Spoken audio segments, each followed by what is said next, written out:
नमस्कार दोस्तों, मैं आज लेकर आया हूँ BA first year history private paper NC का। उसमें जो है फर्स्ट क्वेश्चन देखते हैं पहले कि नेपोलियन के उत्थान में निम्न में से प्रमुख कारण कौन सा था।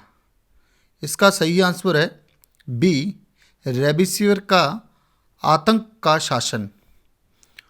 और 2 नंबर क्वेश्चन में द माइनर्स फ्रेंड नामक स्टीम इंजन का मॉडल बनाया गया था। ये इंजन जो है थॉमस सैवरी द्वारा बनाया गया है। इसका आंसर डी होगा। इसके बाद बात करते हैं नेक्स्ट क्वेश्चन की। तीसरा, निम्नलिखित में से किस मशीन का कपड़ा उद्योग में क्रांति में बहुत योगदान रहा था।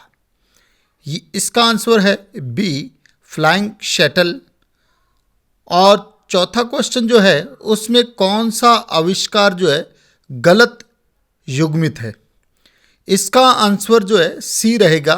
सैमुअल मॉर्स टेलीफोन का दे रखा है और टेलीफोन का जो आविष्कारक है वो ग्राहम बेल है। इसके बाद 5 नंबर क्वेश्चन में आते हैं। इसमें महाद्वीपीय व्यवस्था क्या थी। इसका आंसर है ए, ग्रेट ब्रिटेन के साथ व्यापार और संचार को रोकने की नेपोलियन की नीति थी। क्वेश्चन नंबर 6, नेपोलियन की सबसे बड़ी गलती कौन सी थी। इसका आंसर ए है, फ्रांस को जीतने की कोशिश की गई थी।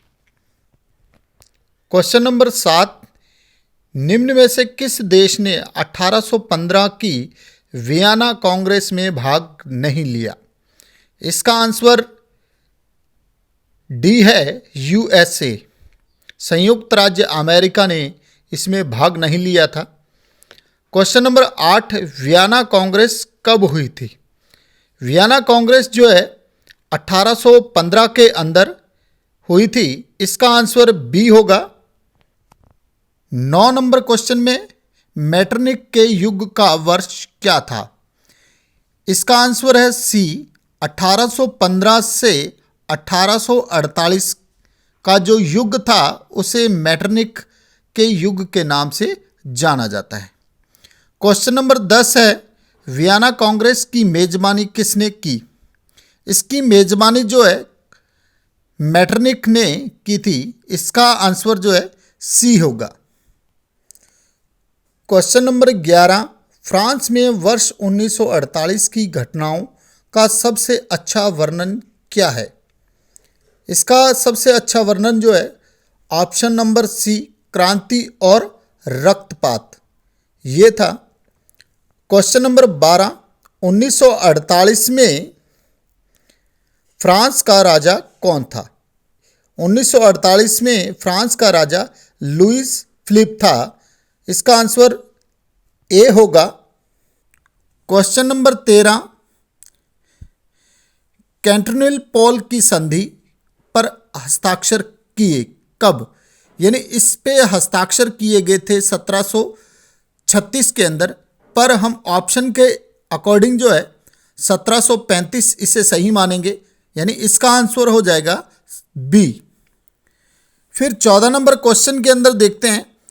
ये एक वाक्यांश दिया गया है कि जब फ्रांस छींकता है तो शेष यूरोप को सर्दी लग जाती है, यानी जग की जगह लग जाती है। ये प्रसिद्ध वाक्य किसने किया था, कहा था। ये प्रसिद्ध वाक्य जो है मैटरनिक ने किया था। इसका आंसर ए रहेगा। 15 नंबर क्वेश्चन के अंदर जर्मनी एकीकरण निम्नलिखित घटना के बाद पूरा हुआ। यानी कौन सी घटना के बाद जर्मनी का एकीकरण हुआ था। इसका आंसर होगा ए, 7 सप्ताह का युद्ध जो हुआ था उसके बाद जर्मनी का एकीकरण हुआ था। क्वेश्चन नंबर 16, जर्मनी के एकीकरण के लिए कौन जिम्मेदार था। यानी इसका आविष्कारक या कह दो या इसका जनक कह दो, जो है बिस्मार्क को कहा जाता है। यानी इसका आंसर डी रहेगा। 17 number question, young Italy, Italy के गुप्त समाज की स्थापना किसके द्वारा की गई थी? इसका आंसर सी रहेगा, मैजिन ने की थी। और 18 नंबर क्वेश्चन, जर्मनी के एकीकरण में किस राज्य ने नेतृत्व किया? इसका आंसर ए रहेगा, पर्सा। क्वेश्चन नंबर 19, जर्मनी के आर्थिक एकीकरण की दिशा में एक बड़ा कदम क्या था? इसका आंसर जर्मन परिसंघ रहेगा। 20 नंबर क्वेश्चन का आंसर है, निम्नलिखित में से कौन सा साम्राज्यवाद का आर्थिक मकसद था? इसका आंसर ए, कच्चा माल प्राप्त करें और नए बाजार खोलें। 21 नंबर क्वेश्चन, ग्रेट ब्रिटेन ने विश्व का तीसरा सबसे बड़ा नेटवर्क कहाँ बिछाया? ये बिछाया गया था अमेरिका के अंदर, यानी इसका आंसर ए रहेगा। फिर उसके बाद 22 नंबर क्वेश्चन, यूरोपीय देशों ने अफ्रीका में उपनिवेश की तलाश मुख्य रूप से इसलिए की क्योंकि यूरोप के लोग थे, यानी यूरोप के लोग जो थे उन्हें अपनी अधिशेष आबादी की भूमि की आवश्यकता थी, कच्चे माल और बाजार की प्रतिस्पर्धा थी, ईसाई धर्म को दुनिया में लाने के लिए दृढ़ संकल्प थे। यानी इसका आंसर होगा ये सभी, यानी डी इसका आंसर सही रहेगा। 23 नंबर क्वेश्चन में, ओटोमन साम्राज्य का संस्थापक कौन था? ओटोमन साम्राज्य का संस्थापक जो था उस्मान था, यानी इसका आंसर डी रहेगा। 24 नंबर क्वेश्चन में, ओटोमन साम्राज्य किस आधुनिक मध्य पूर्वी देश के आसपास केंद्रित था? ये था सऊदी अरब के आसपास था, यानी इसका ऑप्शन ए सही रहेगा। 25 नंबर क्वेश्चन में, ओटोमन साम्राज्य में सुल्तान के बाद उच्चतम पद किसका होता था?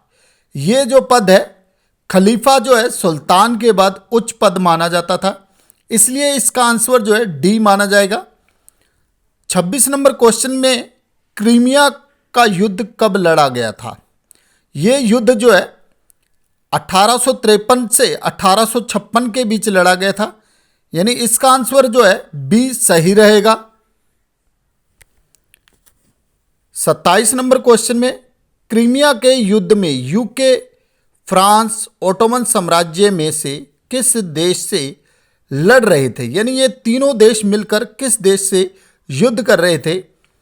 इसका आंसर सी रहेगा, रूस से जो है ये तीनों देश लड़ रहे थे। 28 नंबर क्वेश्चन में, क्रीमिया युद्ध के समय फ्रांस का नेता कौन था? उस समय फ्रांस का नेता जो था वो नेपोलियन थर्ड था, यानी इसका आंसर ए रहेगा। 29 नंबर क्वेश्चन में, क्रीमिया के युद्ध में किस देश की हार हुई थी? इस युद्ध में जो है ओटोमन साम्राज्य की जो हार हुई थी, यानी इसका आंसर सी रहेगा। 30 नंबर क्वेश्चन में, सर्बिया में प्रथम विद्रोह कब शुरू हुआ था? यह विद्रोह जो है 1830 से लेकर 1863 के बीच हुआ था, इसलिए इसका आंसर जो है डी माना जाएगा 1853 के अंदर। 31 नंबर क्वेश्चन में, पुनर्जागरण की शुरुआत सर्वप्रथम कहाँ से हुई थी? यानी पुनर्जागरण 17वीं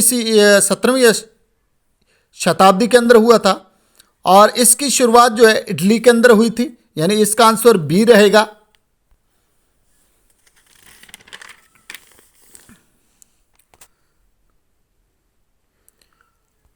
क्वेश्चन नंबर 33, धर्म सुधार आंदोलन कब शुरू हुआ था? यह आंदोलन जो है मार्टिन लूथर के द्वारा सन 1517 के अंदर शुरू किया गया था, इसका आंसर सी रहेगा। 34 नंबर क्वेश्चन में, धर्म सुधार आंदोलन क्या था? ये था 16वीं शताब्दी की कला और साहित्य में सुधार और पुनर्जागरण के लिए एक आंदोलन था। इसका आंसर डी रहेगा। 35 नंबर क्वेश्चन में धर्म सुधार आंदोलन की शुरुआत किसने की थी? धर्म सुधार आंदोलन की शुरुआत मार्टिन लूथर ने की थी। इसका आंसर डी रहेगा। 36 नंबर क्वेश्चन में अमेरिकी स्वतंत्रता की घोषणा के लेखक कौन है? यानी इस पुस्तक के लेखक के बारे में चर्चा कर रहा है। इसका जो आंसर है वो ए रहेगा। थॉमस जेफरसन ने जो है इसकी घोषणा की थी। 37 नंबर क्वेश्चन में प्रतिनिधित्व के बिना कराधान नहीं का नारा किसने दिया था? ये नारा जो है इंग्लैंड के औद्योगिक श्रमिकों के द्वारा दिया गया था, यानी इसका आंसर सी रहेगा। 38 नंबर क्वेश्चन में वाणिज्यवाद ने प्राप्ति की वकालत की, यानी वाणिज्यवाद के अंदर क्या आता है कि सोना भी आएगा, अधिक उपनिवेश यानी व्यापार भी आएगा और चांदी भी आएगी, यानी इसका आंसर रहेगा डी, यानी ये सभी रहेंगे। 39 नंबर क्वेश्चन में स्वतंत्रता, समानता एवं बंधुत्व का नारा वास्तव में किसने दिया था? यह नारा जो है फ्रांसीसी क्रांतियों के द्वारा दिया गया था। इसका आंसर सी रहेगा। और 40 नंबर क्वेश्चन में फ्रांस की राज्य क्रांति कब शुरू की गई थी? यह क्रांति जो है 5 मई 1789 के अंदर दी गई थी, पर इसका संचालन जो है वो 14 जुलाई 1779 यानी 89 के अंदर दिया गया था। दोस्तों, इसी प्रकार से आगे बने रहने के लिए और नई नई सूचनाओं को प्राप्त करने के लिए इस चैनल को सब्सक्राइब करें और लाइक बटन पर ओके करें। Thank you.